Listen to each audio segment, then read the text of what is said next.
Namaste friends, this is Reena from the Yoga Traveler. আজকে আমার topic হলো আমরা যখন যোগা প্র্যাকটিস করছি অনেকে বলছেন যে আমরা এসিতে করব, আমরা নন এসিতে করব না। কিন্তু যোগা তো শেখায় সাত্বিক লিভিং, সিম্পল লিভিং, আর সেখানে কোনো এসির কথা বলা নেই। যখন আমরা প্রথম থেকে যোগা করছি তখন তো এসিতে যদি করি সেটা তো লাক্সারি হয়ে গেল না, তাহলে আমরা সিম্পল লিভিং কি করে করব?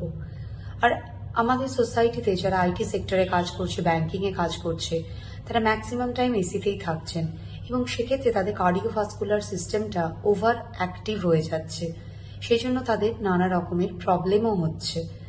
তো যখন যোগা প্র্যাকটিস করবেন চেষ্টা করুন শুধুমাত্র ফ্যানটাকে চালিয়ে করতে এবং এসিটাকে বন্ধ করে করতে, যাতে আমাদের সিম্পল লিভিংয়েও ইমপ্রুভ হয় এবং আমাদের যোগা সাধনাও প্রচণ্ড বেনিফিশিয়াল হয়।